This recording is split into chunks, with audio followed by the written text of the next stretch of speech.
I love my daddy. He's my best friend. We play all the time. He helps me ride my bike, plays catch with me.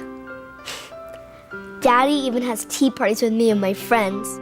Then something happened, and Daddy didn't play with me so much. I didn't like that. It made me sad. Mommy was sad too. Mommy talked to somebody to help Daddy get better. Family members are the first line of defense in suicide prevention. It's important to know the risk factors and to seek assistance immediately when your airman is in distress. As a critical part of the Air Force family, we rely on you to help prevent suicide. Asking for help is a sign of strength. Help prevent stress from becoming a crisis.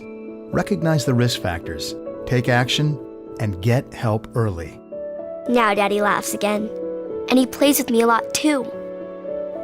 Mommy says it's because of early intervention. Whatever that means. I'm just glad to have my daddy back.